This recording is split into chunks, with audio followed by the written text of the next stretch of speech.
Welcome to the Living Hope. Hey Tony, I'm so happy that you able to make the time to spend time with us to just share your story with Christ. You're a teacher. I know, well, from what you just told me just now, you have a little bit of a Caribbean background. Yes, You're I do. Bajan, born in Trinidad though, and your dad is Trini. In your time growing up back and forth, going to Trinidad for these summers and like living here full time, what was it like being a child? I had an awesome childhood. Yeah, I had a really good childhood. I was raised in a village by a village. nice. So I was born in Trinidad. My parents moved here when I was just shy of my first birthday, I believe. And my mother has a big family. My father doesn't have so much of a big family. He just has a sister, and I have two cousins. Okay. But my mother's family is big. She has 7 sisters and brothers. And I lived in Shorey Village in St. Andrew, and my grandmother's house was never locked because there was always traffic to and fro. There were days when I might not see my mother for a couple of days, but I was fine because the village made sure I was fed. My aunts and my uncles, my grandparents made sure I was fed. I was clothed, everything. My homework was done. I spent many days roaming the streets. Many days roaming the streets. I had a bicycle. I feel like if I've always had a bicycle growing up since I learned to ride around age 6. And I have a younger cousin, but not younger. He's the same age as I am, but he's maybe 3 months younger. And we were like best buds. Oh, nice. So I was very much rolling with the boys. We would drive up and not drive, right up and down our little village, running from chihuahuas. One of our neighbors had, I think, three chihuahuas, and we would ride up to her house, provoke them, let them come at us, and then tear. We really had a very good. I have no complaints about my childhood. We walked school and we walked from school to home. We got into lots of mischief. We ate lots of fruits from fruit trees that grew at the side of the road. I don't think that the kind of childhood I had exists anymore, where there's just so much fun and space for adventure. We had lots of space and time for adventure, and we took full advantage of it. And in growing up in your village, were there people that spoke to you about God? Did you have that knowledge of who God was back then? I did. My grandmother was a Christian. As long as I have known her, she's always been a Christian, and she insisted that we go to church. Mhm. At that time, she was Seventh Day Adventist, but my aunt, who also lived in their house, was used to go to the New Testament church up the road. So it didn't matter to my grandmother whether I went to church on Saturday or Sunday. Once we went, my parents were not really churchgoers, but I think that we grew up in a time where everybody had mostly the same values. So my grandmother insisted that we went to church, but there came a time where, because I guess it wasn't reinforced anywhere else, where it just stopped happening. We just kind of made the decision. Maybe one weekend we were by an aunt, couldn't go to church, and then my grandmother pretty much stopped enforcing it. But I definitely was very aware of God. We had at school, we had full assembly every morning. What is full assembly? Full assembly is where you all gather in a hall. So all of the students, all of the teachers gather in a hall. And we have prayers and worship and, moral teaching, those Okay. kinds of things. Yeah. So we definitely had that. So I grew up very aware of God, but it wasn't something that was insisted upon. Did you pray? Did you do anything? Did you read your Bible? Did you ask questions while you were growing up about God? No, not when I was a child. That came later. That came later when I was at Barbados Community College, and I felt, I don't know, I know now what it is, but looking back, I wasn't sure what it was, but I knew something was missing. I knew that I wanted more of something. I knew that my life was missing something. But in addition to that, I grew up not being very aware of relationships that weren't well. And for me, my prayer to God, even before I became saved, was that I wanted a relationship that was different. I wanted a romantic relationship that was different. Because in my head, for a very long time, Janine, I would not lie to you, I was like, I do not need a man. I Ah, just need to get a child Where did that come from? That came from my desire to be independent, I guess. I grew up seeing my mother handle her business. Okay. I grew up seeing my mother as a single mother. She was able to build 2 houses without owing the bank any money. Wow. She did a lot on her own, and I find that my grandmother as well. My grandfather was always there. He has always been a really good presence, but he was always a quiet presence. Okay. So you grew up knowing that there were relationships, but feeling like if you didn't need one. So why was there a shift from wanting to do things on your own to then wanting a different relation? Why was there a shift, and what was going on at that time? At that time, I was 16. I was getting out of a relationship. And at that time also I was at BCC, and I had reconnected with a good friend of mine, Alicia, and she was a diehard Bible believing, Holy Spirit filled Christian. Yeah. And I think that she still is. And I think that being exposed to her helped me to realize that there was more. Mm-hmm. There was more in relationships. There was more in life to be had. And that's what happened. And it was at that same time that, even though I was focused on my studies, I mean, I was 16, 17 at that time, that her best friend, who's now my husband, he came into the picture. And I always knew that he was there. He was her best friend for many years. I didn't think anything of him. I didn't have any romantic feelings towards him or anything like that. But there was one particular day that I was on the bus. At that time I was living in St. James by my mother's first house. And I was on the the St. Albans bus heading along Whole Town to go home. And I saw Jason, who I had never thought anything romantic about, in this blue overalls. And I was like, he looked kind of good. He looked kind of good over there. So I went home and I called Alicia and I said, I saw your best friend. He was in overalls. He looked kind of handsome, and I think she told him, and he ended up calling me, and he was a Christian. At that time, I wasn't saved yet. It wasn't until maybe a year or some later that I would accept the Lord. And I agreed to be his girlfriend after a date. And I remember the first time he invited me to church, because let me backtrack to go forward. Okay, yeah. There was a point in going to church when I was a child where I had a bad experience that left. It wasn't horrid. What happened? But it left. I'll tell you it. But it left a really poor taste in my mouth. I remember going to Sunday school, and I guess we were being children. Maybe I was being disobedient. I do not remember the details. Maybe conveniently, but I remember the Sunday school teacher asking me to stand on a chair, and I was like, stand on a chair. Although maybe I was 8, I don't remember how old I was, but that experience was like, I don't want to go back to church again. And because it wasn't reinforced at that time, and we were visiting aunts and uncles on weekends, it became a distant memory, church, that is. But so when Jason, a Holy Spirit filled, Bible believing Christian that I was in a relationship with, 2 things happened. One day he had a conversation with me. He told me, we are unequally yoked. How old were you? At that time, I was probably 18. Uh-huh. Yeah, I was 18, maybe going on 19. Uh-huh.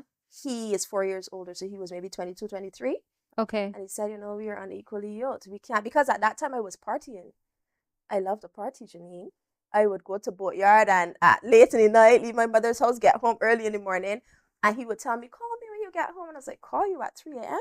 He's like, yes, I just want to make sure that you got home. So I guess he enjoyed that for a while. And sorry. Go ahead. I'm just trying to understand in terms of time, how long after you guys started seeing each other, became a thing, a couple, did he say this to you? We got together in, I want to say, October. Of that year. I don't remember the year. I think it was 2004. Okay. We got together in October, and this probably happened. I got saved in April of the next year. So somewhere in that time, maybe a 5-month period. Okay. So he said that, and I was confused and livid and angry. I was like, what foolishness is this? So I called my friend Alicia and said, you could believe that Jason did da da da da da da. She said, he's not wrong. You are unequally yoked. He's right. So anyhow, a little time went by, maybe weeks, can't be sure. And he invited me to church. And to his church. At that point, he was going to Carrington Wesleyan, there in Welches. And I didn't want to go. In my mind, I was like, these church people are going to judge me. I don't even have church clothes to wear, but it was Youth Sunday. So I said, all right, I can get away with the jeans. Maybe wear a nice top that is loose because you know these Christian people. So anyhow, I went to church with him on Sunday. I was nervous because for years church wasn't my thing. I had maybe stopped going consistently since I was in single digits, 8, 9, somewhere around there. And I agreed to go, and I was very aware that the church was filled with his friends, filled with people who knew him from the time he was very young, filled with his parents and his parents' friends and all of that. And I remember we sat upstairs and the worship was happening and I felt uncomfortable. And then a sensation took over my body. I started feeling not just uncomfortable, but moved until tears start to flow. And I was confused. I was, why is this happening to me? You are embarrassing yourself. You need to stop. But I couldn't stop. I was crying. And I think Jason looked over at me, realized. And at that point, there was an altar call. And he asked, do you want to go? And I said yes. And he walked with me down. But even in doing that, it felt strange because I felt like if I was being, I don't know, paraded in front of, because we had to walk, the upstairs was at the back. So we had to walk down the stairs and then walk all through the church. Yeah. So at that point, that was April. I gave my life to the Lord. I think maybe that next week, Jason bought me a Bible, my first Bible. And that's where the journey started. I was 18, maybe 19. I think I was 19 at that point. Yeah. Wow. I don't know. That's a lot. Like the fact that he, as you put it, he endured through that, like during that time. It would have been less than a year, as you said. And then he was the catalyst that encouraged you to not give your life, but to surrender your life to Christ, and then encourage the journey by buying you a Bible. I don't know how many people could say that was their story. But what was life like when you were in the relationship at that time and you were partying? Was he still sharing his story, his experiences with God, his relationship with God to you? Not so much, not so much. We were just enjoying each other's company. So we went on lots of dates. We were at UE together. Okay. So a lot of our interaction happened at UE because, of course, you're at UE from morning to night most times. Much of our interaction happened there. He had a few friends who were Christian as well, and I interacted with them somewhat. But from what I remember, our relationship was not one where he tried to push the Lord down my throat. So that's why when he said that we're unequally yoked, I was like, huh? Where did that come from? Yeah. And so what happened after that Sunday? You decided, okay, God, here I am. Were you all in from there? I was all in from there. I got baptized. Actually, before I got baptized, Jason invited me to a youth retreat, which I had never been to, of course. And that was life-changing for me. So I spent maybe, I don't remember how long, maybe 4 days in a location, somewhere in St. John. And I was roomed with females, of course. So the males and the females were separated. And I think that was the first time that I got a real taste of what young people living for the Lord looked like. So we had lots of very frank conversations as women, as young ladies in the dorm rooms. I didn't see Jason much. And I think part of me, when I decided to go, probably felt like, hey, I can see him every day if I go. But the truth is that when I actually got there, him being there was immaterial because I was just soaking up this new life. And I did feel a little bit self-conscious. I remember there was this one time we had to play a game. It was like you had to run to a particular point, but you had obstacles in between. So you were in a team and you had to decide. So each obstacle was different. different people had different things. You had to maybe throw a ball in the air 4 times and catch. I don't remember what it was, but I remember what mine was. Mine was that I had to do a long division sum. Oh, geez. Janine, I am not a math major. I'm very much an English person. I did well in math. I did well in math at CSEC, but I am not a math person. So I was struggling. And I remember, there was this young lady who became my mentor at one point in my life, very short period, Tynesha. She was the youth president at that time. And I was so frustrated with this long division that I actually said a swear word. I remember her response. She was like, oh dear. Right, so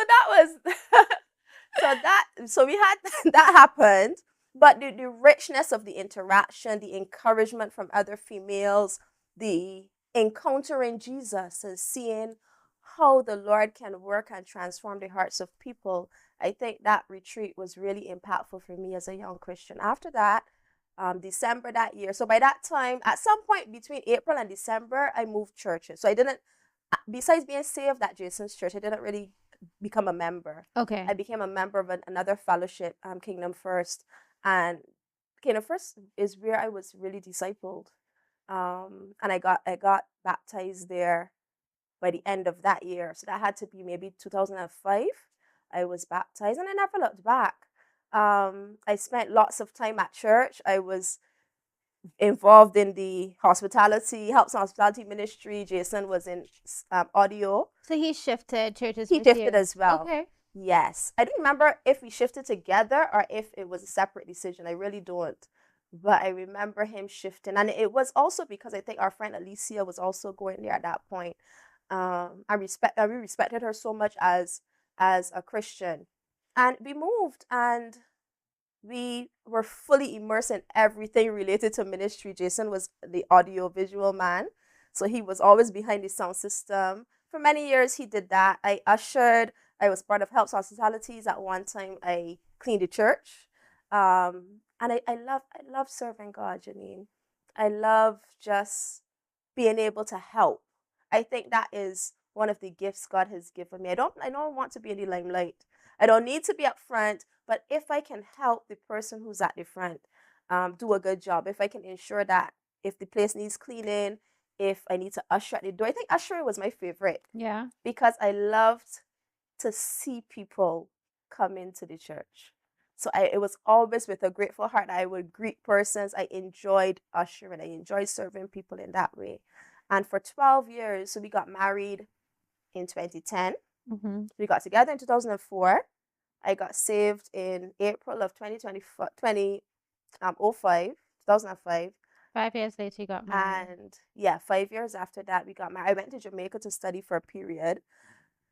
That was also so impactful. So I finished UE. So I was in UE from 2004 to 2007. Mm-hmm. Finished UE. I finished before Jason because the decision he made was to work for a year. Okay. So that he can save money to go to UE. So I started before him. I ended a year before him. I worked. So after that, I worked for a year in teaching at the Alien School.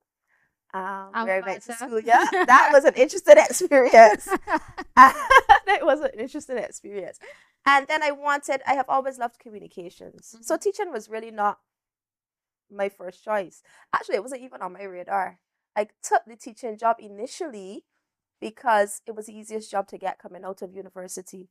My mother was a single mother at that time. My father had put me right through school. My father paid for pretty much everything for me to go from BCC to UE. Didn't have to worry about anything. Went both places full time. But by the time I got 21? Mm-hmm. I knew my father couldn't support me for the rest of my life. And my mother was a single mom.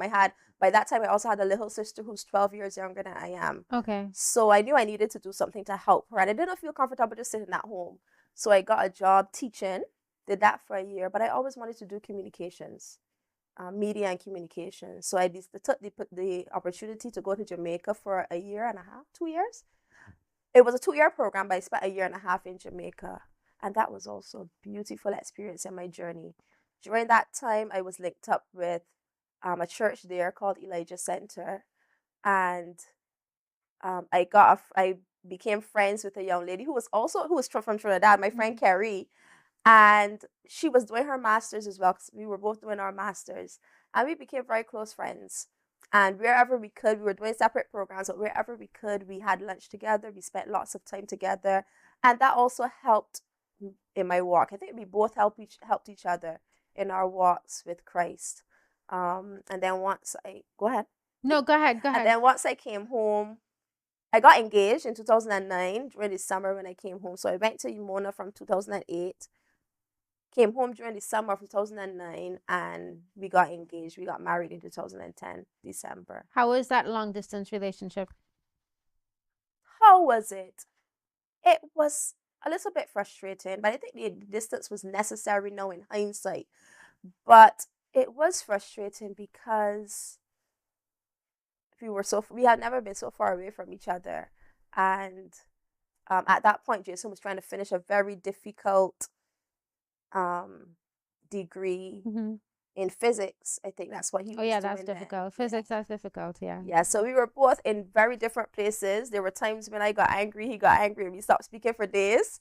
But I think that living outside of my mother's house for a year and a half, having to fend for myself, even though I lived with the host family who took really good care of me, that was necessary, because the very next year after that first year, we went into marriage. Out of my mother's house and into marriage. How is that like? Because I mean, I think there are a lot of people who didn't grow up in church. Right. They probably would have become saved after marriage. So what was that like, walking into marriage as a Christian? So you're walking in without having that prior experience of living with someone else, prior experience of having that intimate relationship with someone else.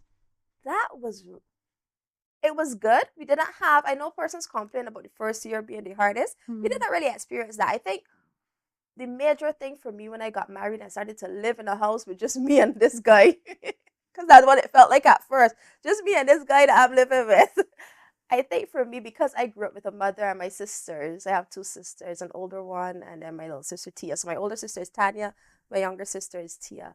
And I grew up with a mother and sister. So what we used to do on evenings when we came home from work is that everybody would take off their shoes at the door, take off our work clothes, our school clothes, and we would all go into mommy's bed.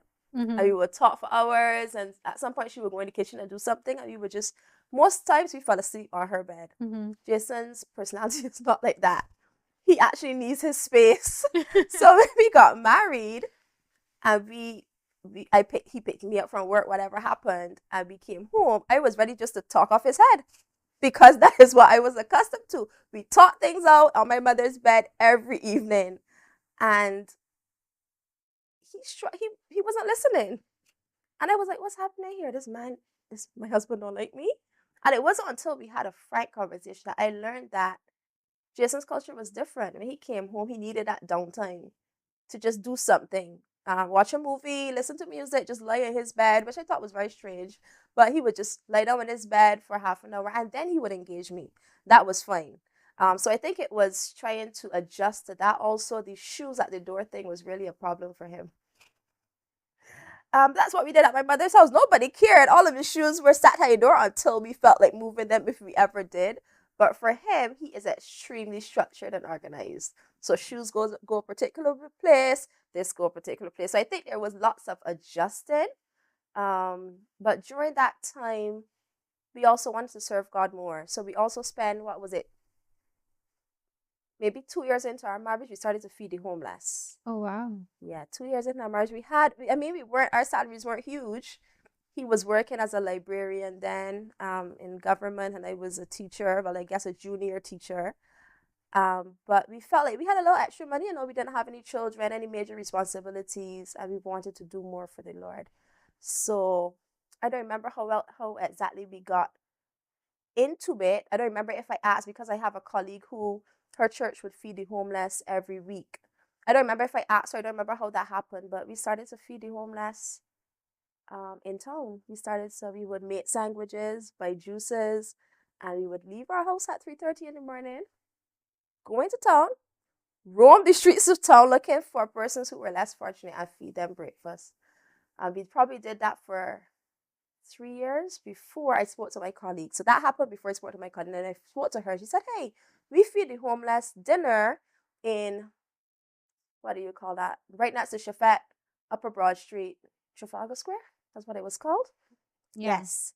And he said, we feed the homeless there, that it was more structure and it was safer, because I remember one time at 4:30 in the morning, we were in town and we actually saw a plainclothes police officer chasing a criminal or a suspect or whatever with a gun. So we said, all right, so we'll start feeding the homeless in Trafalgar Square. We did it every fourth Saturday around 6 o'clock. And we did that for many years with a couple, two friends that we know well, our friends Lee and Sean. We did that for many years until COVID hit. And then I also had children, and COVID changed the dynamics of how you serve. Yeah. It really does. Yes. So, wow, that is very interesting. I mean, I'm really moved by the fact that you and your husband both decided to pick yourselves up and start to feed the homeless. And then not only that, but you did it every day for 3 years straight, Yeah. early in the morning. No one asked you to do it. You just felt led to do it because of your love and your desire to serve God. Yes. And so my question to you now is,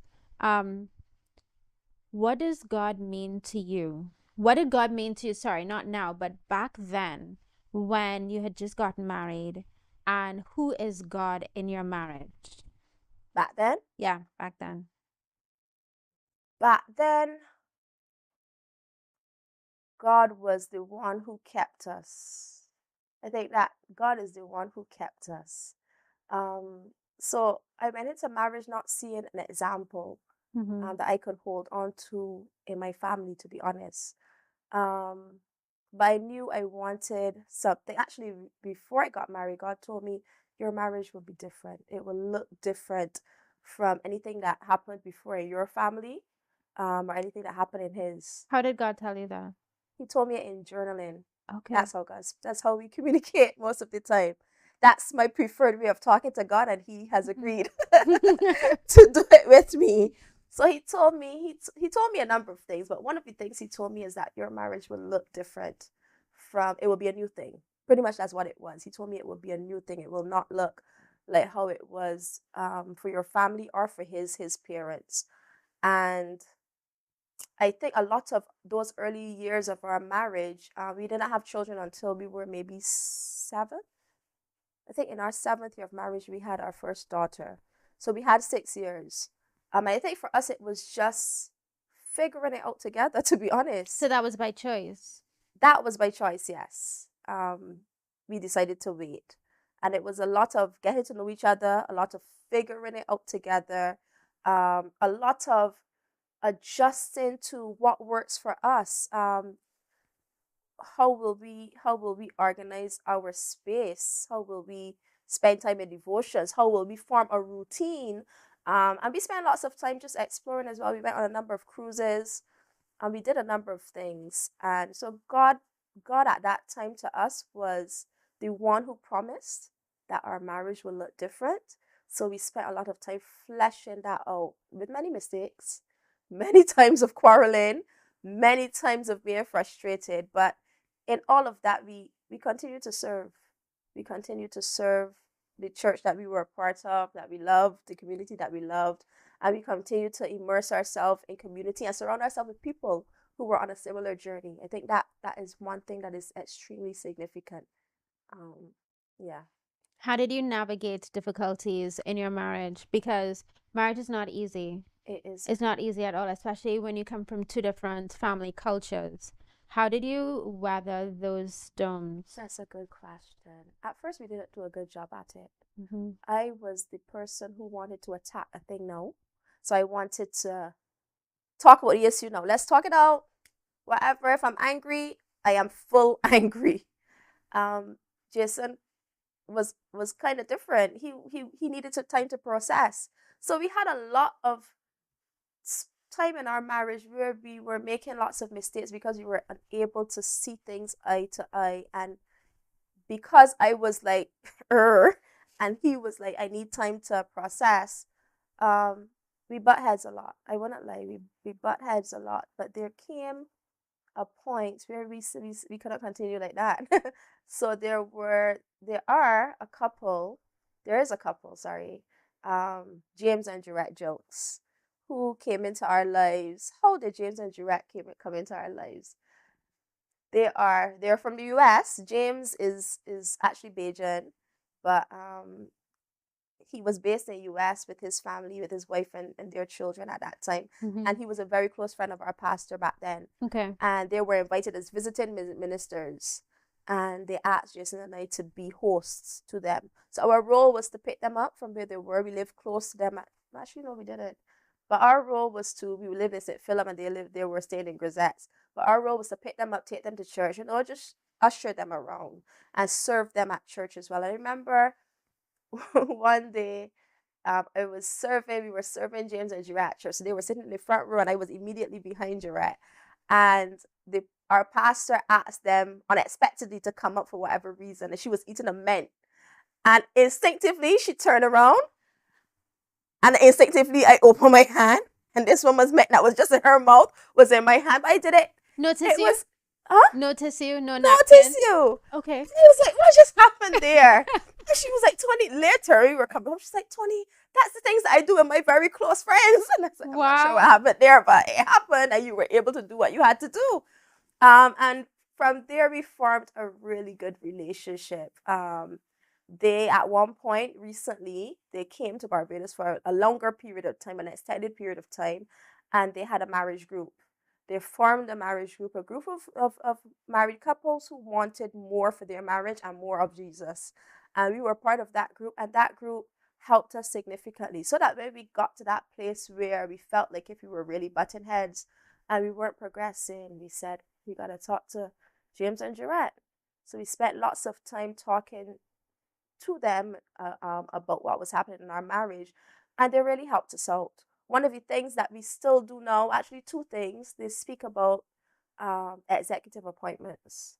So in your marriage, you go out, you don't talk about children, you don't talk about finances, you just talk about what's going on in each other's lives. And the other thing in helping Jason and I navigate conflict was that we agreed that when we have a situation that we're dealing with that may be difficult or complex, that we would give Jason time to process it. That I will stand down and compose myself. And then at some agreed point, we will come together and we will talk about it. And the third thing, actually, there are three, is that now we do it all the time. We ask each other, how are you? And we know that it's not a casual, how are you? When I say to my husband, honey, how are you doing? He knows I'm asking him deep things. How is your relationship with God? How do you feel about balancing home life and dealing with the things that's going on at work? What's happening in your heart? How do you feel about situations that are happening in our lives? And I think that over time, practicing those things, it transformed our relationship, Janine. I can tell you now that we still have difficult discussions, but they are not explosive. There are two people who know that we love each other, who know that God is in the midst, who know that even if I tell you something that's harsh, that it is it's from a place of love. Even if it's something, an admonishment, you know that it's from a place of love. And because of that, because there was one time, I guess, because of my personality, my husband got very defensive when I brought up things. And I think God has given us, Janine, as women, the ability to see things that our husbands cannot. And vice versa, we have to admit. Yes. Our husbands see things that we can't see. Correct. Correct. And I think that because of that, I struggled a little bit with. So I will tell Jason about something. So that chair needs scrubbing. And it's just making a random thing. And I'm seeing the chair every week and it needs scrubbing and he's not seeing it. So when I bring it up, he's genuinely confused. I was like, how could you not have seen that chair? And I think there was frustration there from my end.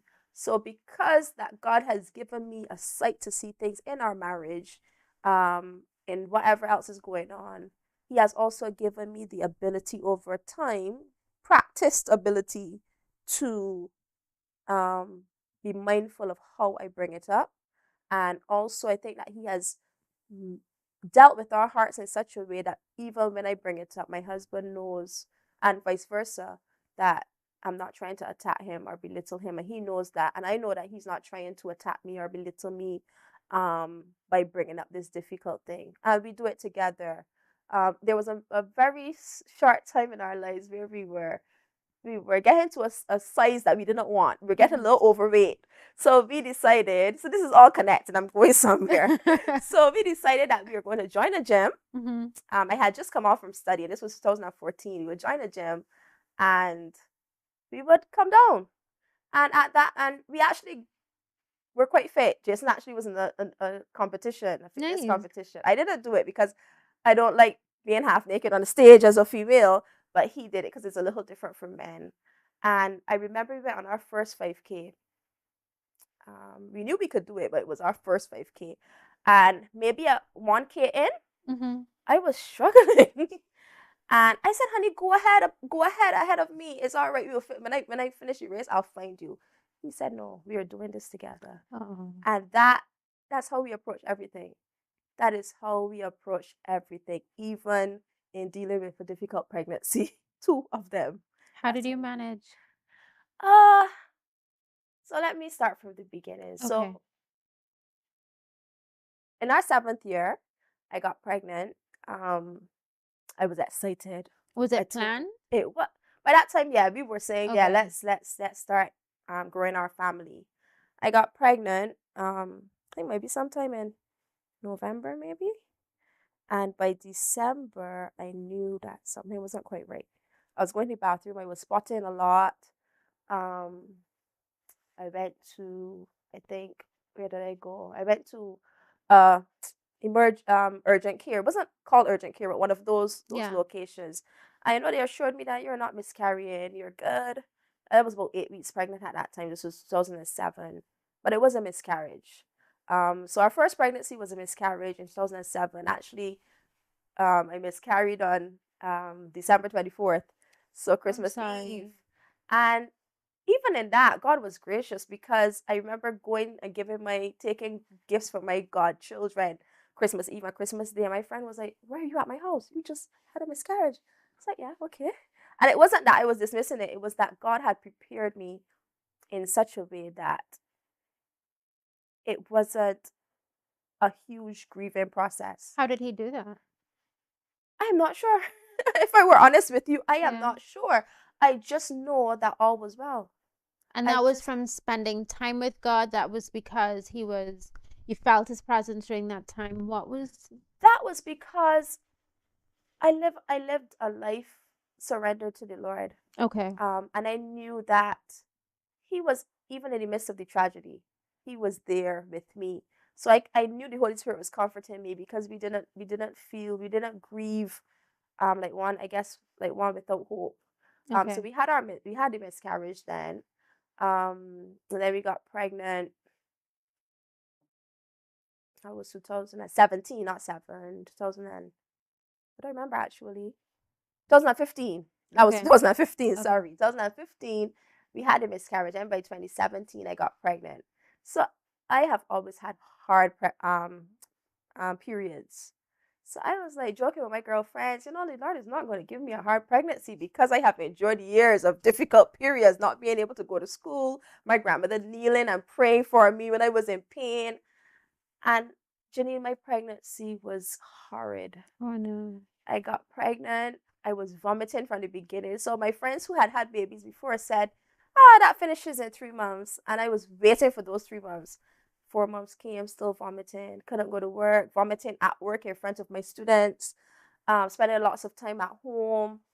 And we had Janai in 2017. And my husband was there for the whole journey. We laugh about it now, because we had this vomit bucket, that we knew that is what it was used for. And he helped to walk me through that process. Then we had our baby. We said, we're not getting any more children. We're done with that. That pregnancy was rough.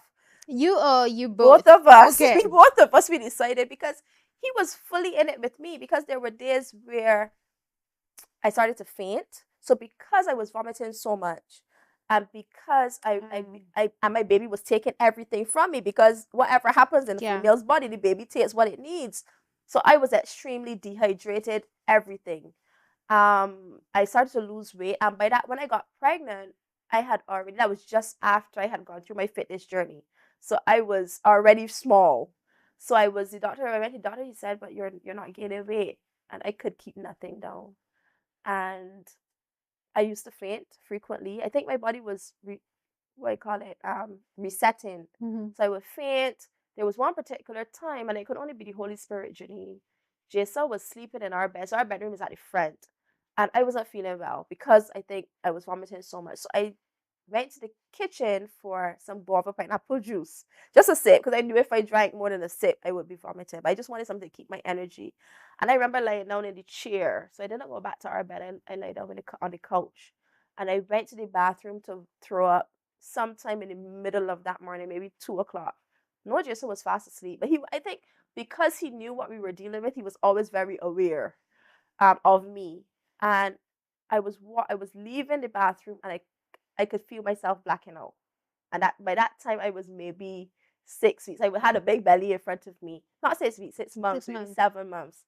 And just as I was about to fall on the ground, my husband came into the bathroom and held me. And he rested me down gently on the ground. He called the ambulance, all of that. So he was always in it with me, and the Holy Spirit was as well. Even though I couldn't understand why the Holy Spirit would have burdened me with a hard pregnancy, I knew he was there. And for a period, I lived with my older sister because Jason had to go to work. I couldn't be left home alone. And my niece at that time, she was 18. So she was home. I think she had just finished studying or something. So she was home for a period of time. And so I had somebody to babysit me, more or less.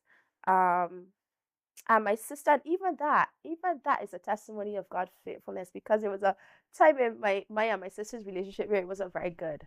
And the fact that she opened up her house to me, she fed me, she made sure that I had my breakfast and my tablets there before she went off to work. This is your older my sister? older sister. And she was there at the hospital with me when I fainted, when Zoe, my niece, would call and tell Jason, Toni just blacked out. And I would have to go to the hospital. Even that, Janine, is a testimony of how God restores relationships.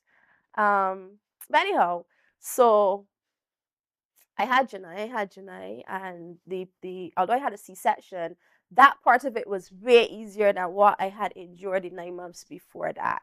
We decided, as I said, that we wouldn't have any more children.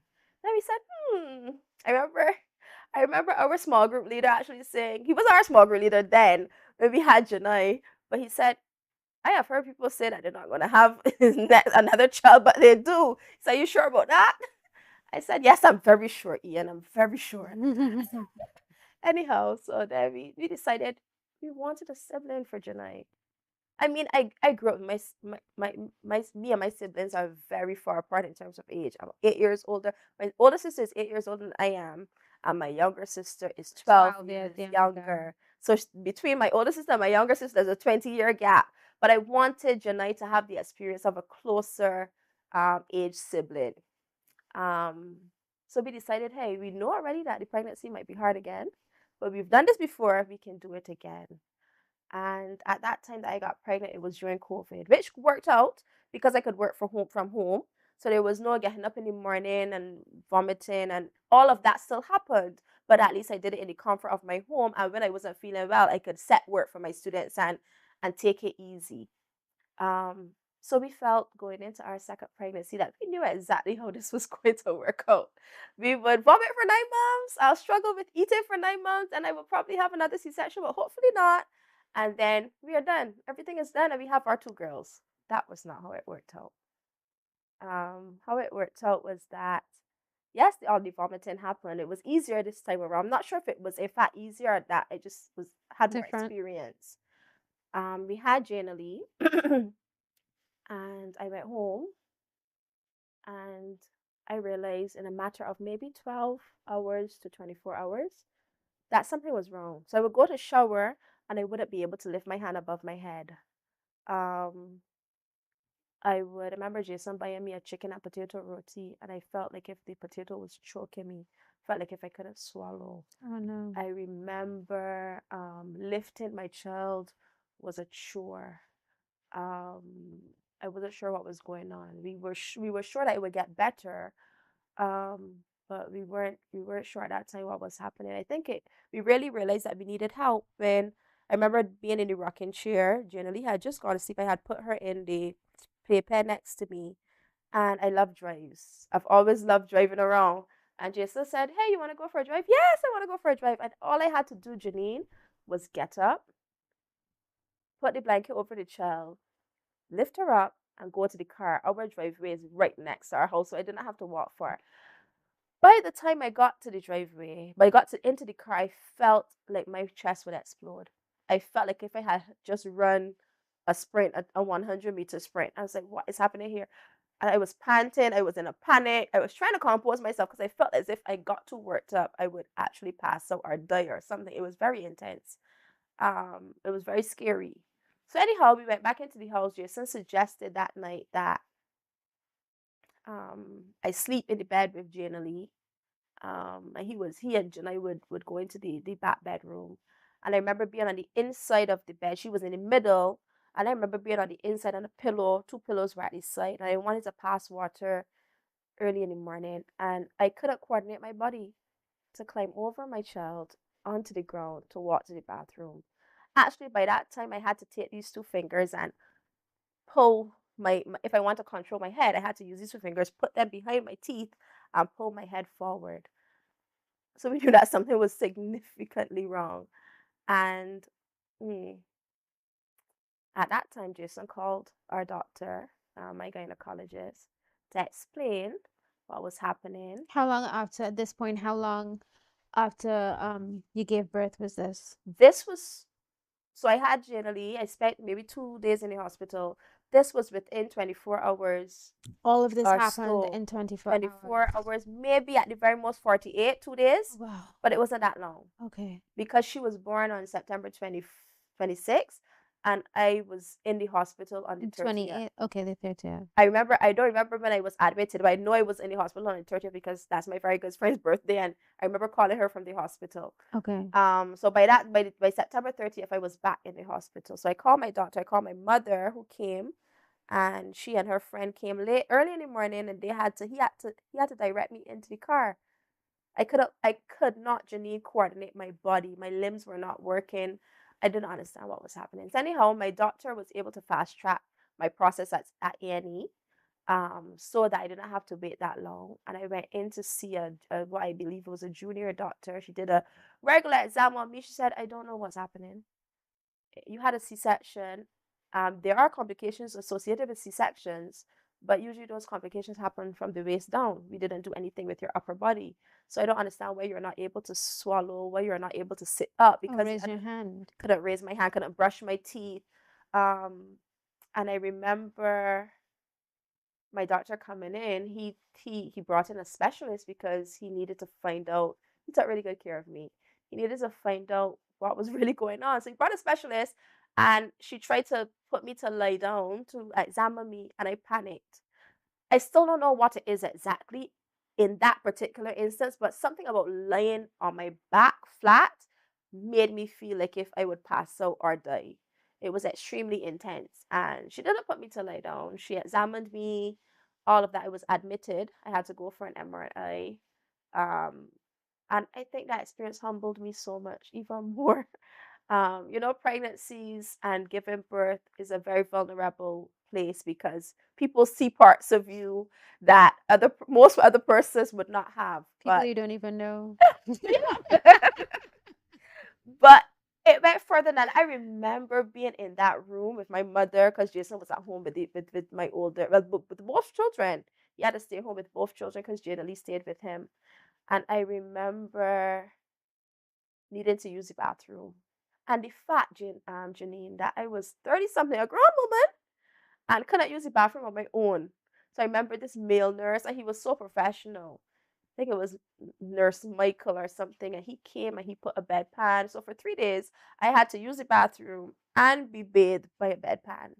Anyhow, so that happened in A&E. Eventually, I was transferred to the hospital, to the ward, the maternity ward. I had to get an MRI. And then when the guys from the ambulance, because we had to order a private ambulance, came to pick me up, I couldn't coordinate my body again to get from my bed to the gurney to then be taken downstairs. So they had to do some maneuvering. Went to do the MRI again. I couldn't lay on my back, so I had to get sedated for that period to get the MRI.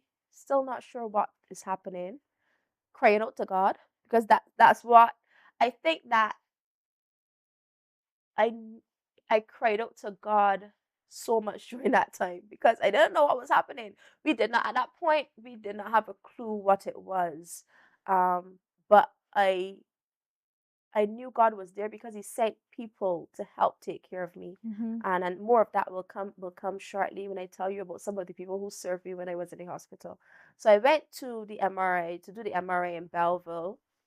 Enjoy that process because at one point in the MRI, I felt like I was coming to, and I felt uncomfortable. But anyhow, I enjoyed that and went back up to the ward, and I was there, and it was strange because everybody was curious because I wasn't in maternity ward. I didn't have a baby to show because my baby was home, and I wasn't pregnant. So you're in maternity ward if you're pregnant or if you had just had a baby. So I think that persons were curious. This one particular nurse, she was extremely, I guess she was curious about what was the challenge. She came to me, a Nurse Rock, and she said, Miss Daniel, why are you in here? And I explained to her what was happening. I said, okay. No, she encouraged me. You'll be fine. You'll be fine. And Janine, the next morning, or the next shift, I don't remember if it was the next morning, but the next time she was on shift, she came to my bed and she said, Miss Daniel, I prayed for you all. She said, I prayed for you all night. Wow. I prayed for you all night. And I tear up really quickly. So I cried. I still wasn't feeling like if I could do the things that I am always accustomed to do. I couldn't walk, all of that. And then there was another nurse um, who also was taking care of me at that time. And one day randomly she came to me and she said, Miss Daniel, have you tried walking? I said, walking? No, I can't walk. I haven't tried walking. She said, let's do it. And very hesitantly I complied and she helped me. Janine, when I could walk, when I could stand up, I think by that time I was what you call it, discharged from the hospital on I think October 2nd. So that had to be maybe the 30th or the October 1st. When I realized that I could stand and look out of at that hospital window and see cars moving and not just have to sit and hear them, I just stood up there and I thought people probably thought I was crazy because I put my hands in the air as far as I can get them, and I just thanked the Lord right there, and I just thanked the Lord. And she left me. Once my hands got tired and I put them down, she left me, and I was just there standing up, praising the Lord that I could stand. And then after that, she just helped me. I don't remember her name. I wish I did. But after that, she just continued to help me to get better. So she said, all right, so now that you know you can stand, Miss Daniels, she was really excited on my behalf. She said, now that you can stand, let's see if you can bathe yourself. Right? Thank you. Let's see if you can bathe yourself. So she went into my suitcase, she took out all of my clothes that I would have needed, and she took me to the bathroom. And that woman stood up as my support while I brushed my teeth for the first time in maybe 3 days. My hands still got tired. And she was there when I couldn't do some things myself. She said, all right, let me help you. Let me help you dress. She helped me put on my brassiere. She helped me put on all of my clothes. Yeah, and from then on, I only started to get better. From then, I got better to the point where I wasn't 100%, but my doctor was satisfied that I could leave the hospital. I went back home. During this time, I must say that two of my friends, my same friend Alicia, but also my very good friend Ashley, they were support for Jason because he still had to pay the doctor for the MRI. He still had to run around and do different things. And So take care of the girls as well. And take care of the girls. So when he had to be out of the house, Ashley and Alicia came in and helped to take care of my family. Jenny was a really good baby. So all she needed was some tea and she would fall right back to sleep. So that helped a lot. Came out of the hospital, but I wasn't out of the woods yet. Came out of the hospital, was still on maternity leave. didn't have to do much. So I tried not to exert myself too much, especially with the C-section, surgery and all of that. Yeah. But when I went back to work, I realized, Toni, you are not 100%. So when I went back to work, several things were happening. I went back to work in January. By that time, my husband had just started his second master's degree. Okay. It was online at Mona, but it was still, you know how studying can be intense. Yeah. So he was doing an online degree. He had just started in September. All of that time I was home in the first semester because I was on maternity leave. Janai was doing online school because it was still COVID. And anyhow, I went back to work in January. And he was studying. I just had a newborn. I was still in, I guess, postpartum phase. And I also started a new position at work as the head of my department. But I realized that I couldn't function normally. So there was still times when I couldn't talk beyond midday, where I would literally talk Janine and my voice, you couldn't understand me. It became I thought I sounded like if I just had a stroke. You could not it was not making any sense. So I had to learn to teach where I could only talk in the morning and not in the afternoon. There were times when I would drive.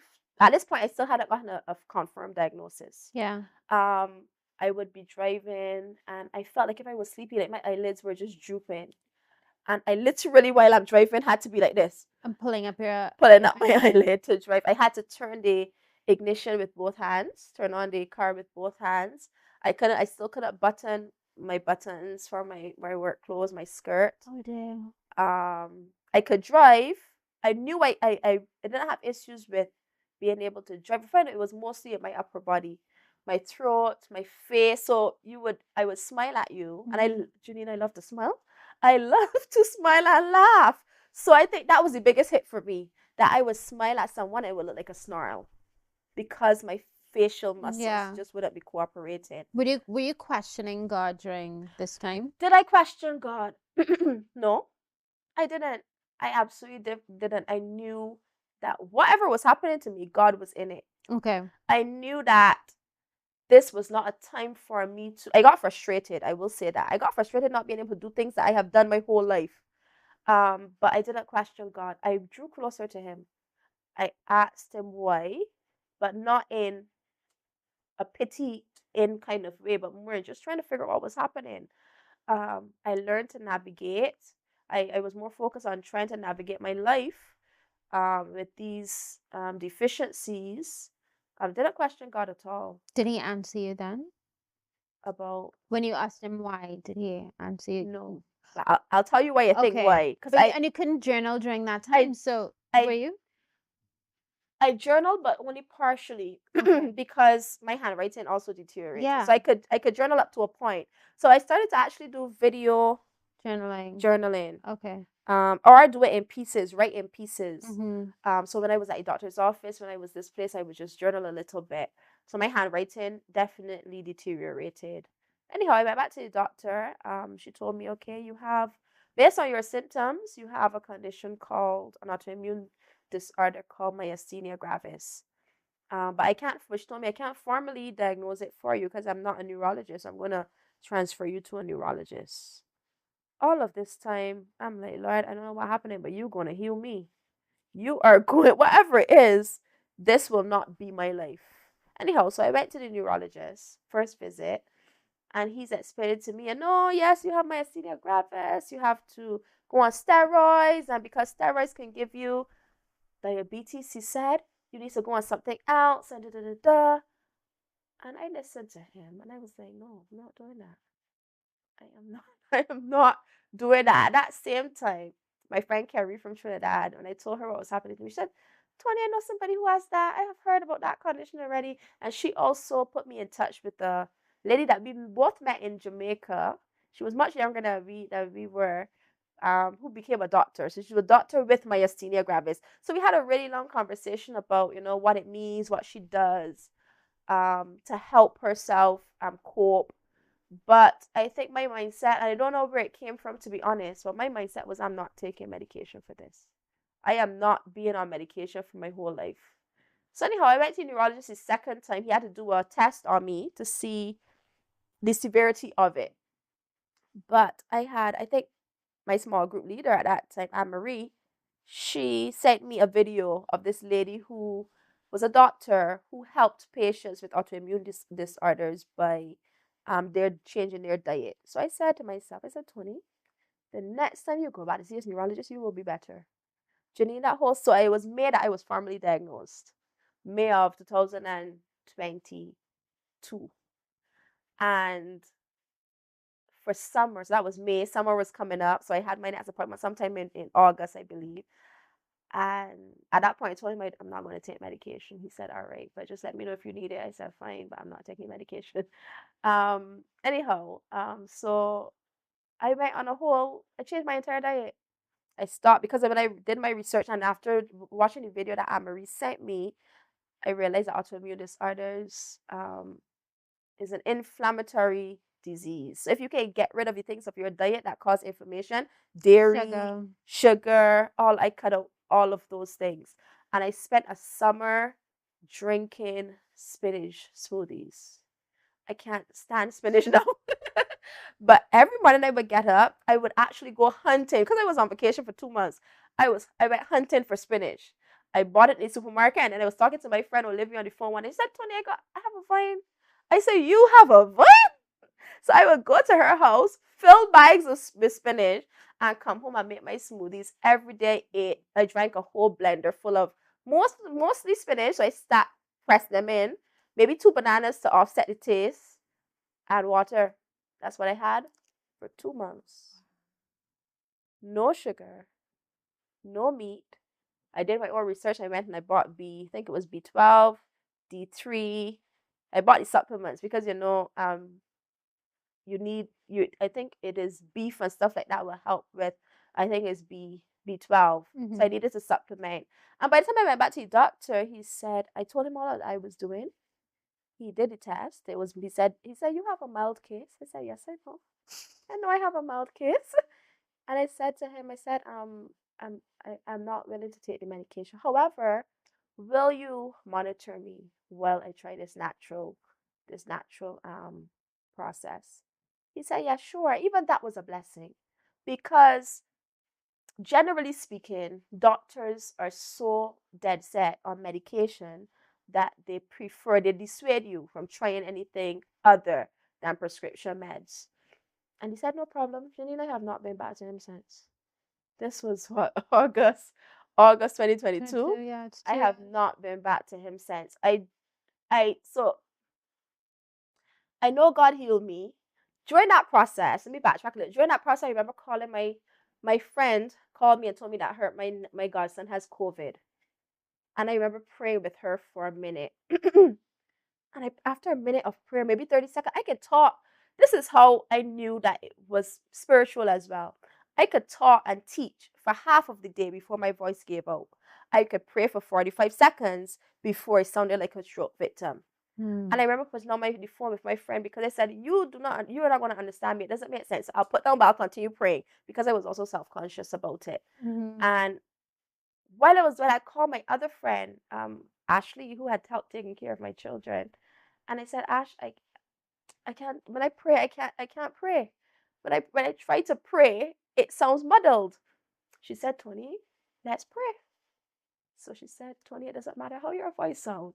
Let's pray. So I prayed and my voice started to strain and she said, let us pray. And we prayed through. She could understand me after maybe a minute, but I prayed and I prayed and I prayed. And at that same time, I joined, well, not joined, but I started to attend the Harvest prayer meeting online.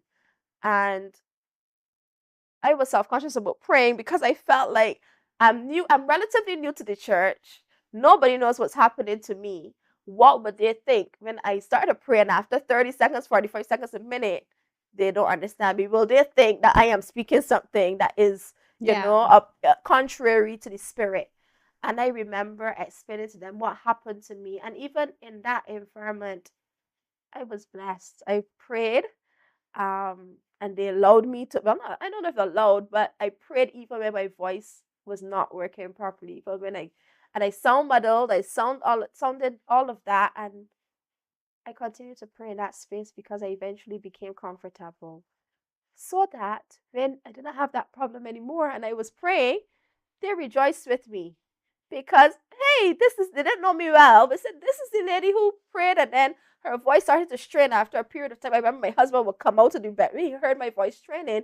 He would come out to the bedroom and was like, what the heck? Because he was concerned for me, right? But I was like, no, honey, it's all right. I'll pray. And then it's just stopped until I could pray as long as I wanted to. And it was fine. When you said that you also knew that it was spiritual, what do you mean? Because there's some that might not understand what you mean by that. I meant that it was not a coincidence that I could talk for half of a day very fine at work and be able to speak. But when I prayed, when I called on my God with a loud voice, that I was stymied, that I couldn't, and I don't know if I'll go as far as say it was demonic attack or anything like that, but I knew that there was a spiritual component. I knew that I needed to continue to pray even when my voice was not cooperating, because I believe it was an act for me to not pray. So self-conscious that I was stuck crying out to the Lord, and that wasn't going to happen. So I knew that it was spiritual in nature, and I had to push through, even when my voice was strained. In terms of how it is now for me, I don't have to eat spinach every day Praise or God. drink it, only if I really want to, which I don't have that urge at all. But I do have to still be careful. So I think that there's also wisdom applied. So well, my voice never gets to how it was before. Well, that doesn't happen. My eyelids do not droop. I am able to button my clothes and all of that. I do notice that I am a little tired than normal. Um, if I had done the same activity back then before, I probably wouldn't have been so tired. I do realize that when I eat too much meat, because I started by eating meat, that my body, I feel a change. I can't explain it, but I know that my body is needs to purge itself a little bit. So I will go on in a period where I will stop eating meat again and just allow my body to reset. This time here now is one of those periods where I'm minimizing my meat. I haven't cut it out completely, but I do make every effort to find alternative protein, alternatives that are not dairy. So there's a managing. It doesn't control my life. I live my life normally. If I want to go out with my husband and have a burger, I do that. But there's also wisdom. And I keep declaring that I am healed. God is everything to me. I cannot imagine life without him. He is my provider. He provides not just my financial needs, but everything that I need. Um, I have testimonies of that as well, from the smallest things to the biggest things. He's the promise keeper. So even as I raise my two girls and he has spoken words over their lives and I'm not seeing them right now, I stand believing that he is the promise keeper, and what he has said about my marriage, about me, about my husband, about my children, that will come to pass even if I don't see it now. He is the one who's able to save us. His hands are not too short. um I he I am never so far out of his reach that he cannot reach me. And he's never far out of earshot that he cannot hear me. um I cannot imagine life without God. And I don't know if I ever thought about it, but actually I have. When I think about where I came from, living a life that was void of God, I mean, I called on him, but I didn't know. It's like me calling on a stranger because I didn't have a relationship with him. But God has taken me from that place of barely knowing him, that place where my heart's desire was just a whisper for anybody, whoever, if there's a God out there, to hear me. But then coming over the years into relationship with my God and my Savior, and him helping me walk through life. And him, one of the things I asked God for was to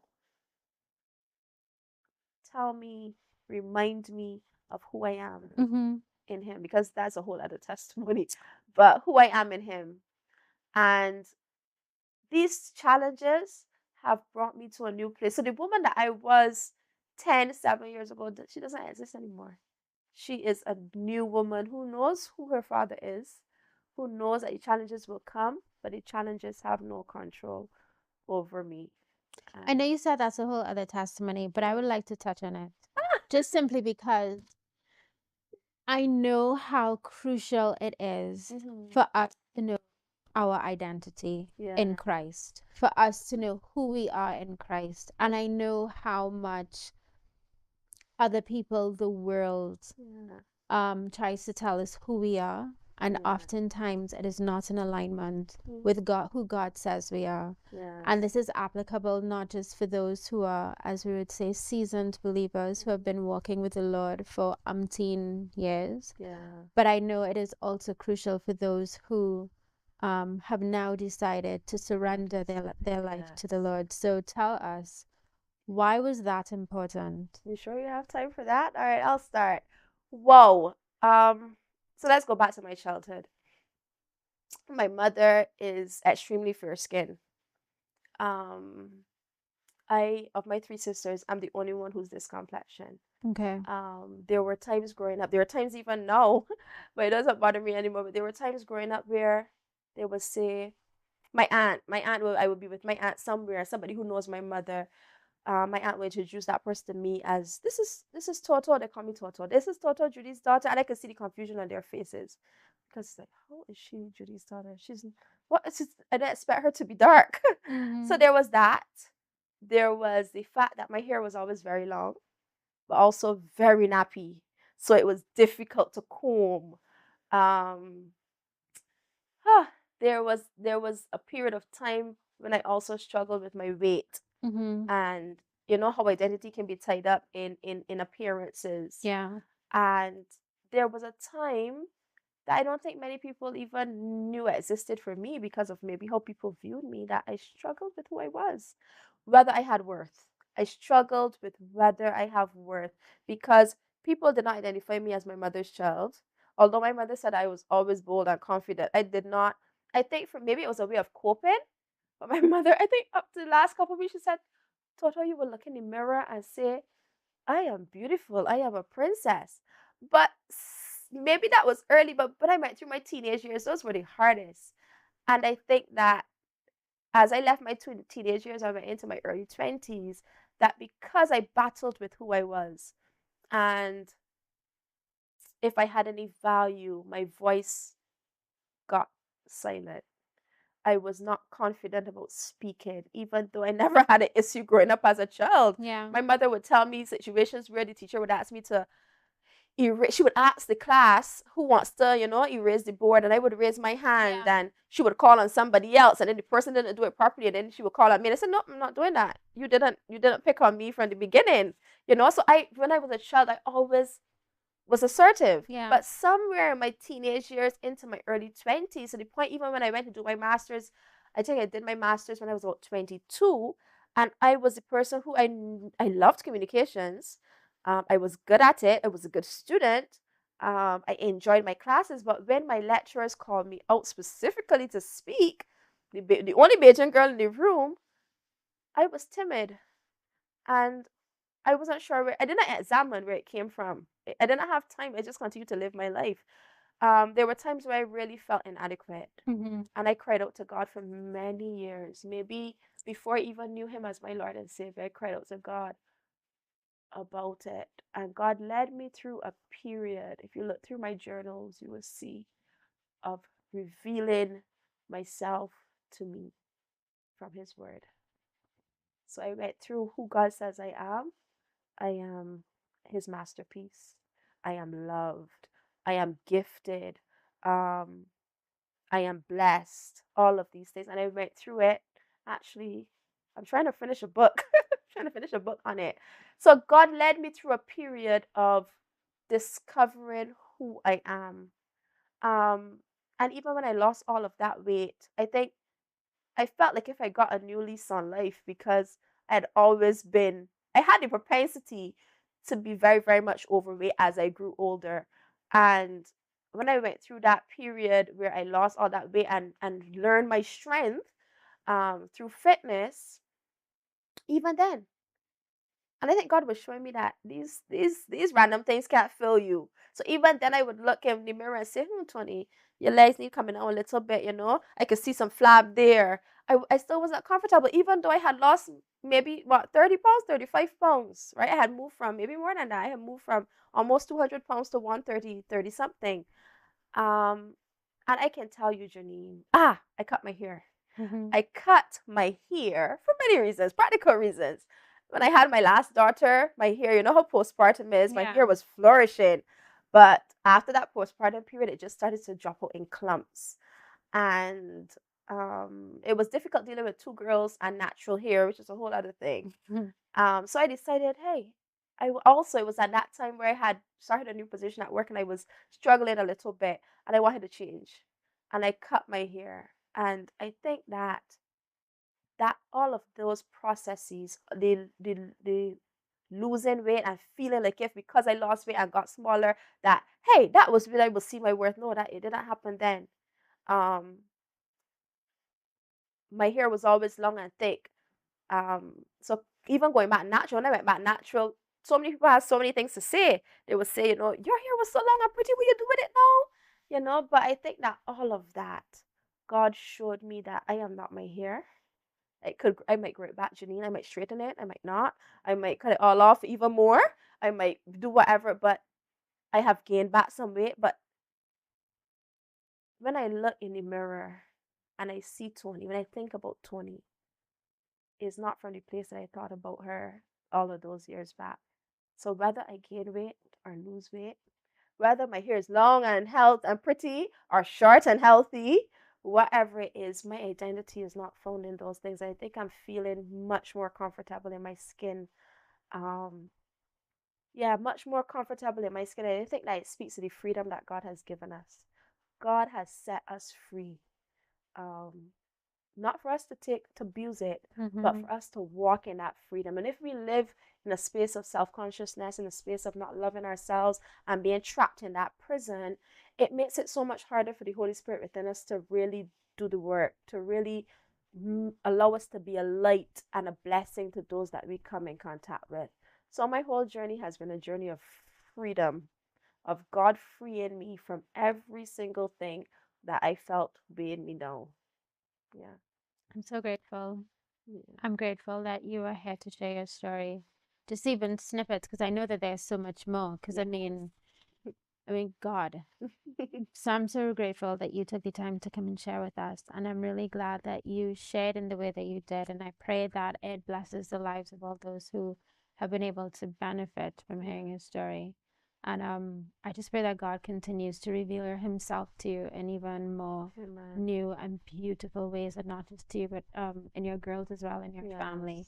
And may they grow to love the Lord just as you have grown to love him. Amen. That's my desire. Thank you for the opportunity. It has been such a blessing to chat with you. It felt like a chat. I mean, a lot of things that persons will not see is happening in this room, but it just felt like if I was sitting with a good friend of mine and having a conversation. So thank you for that as well. You're welcome.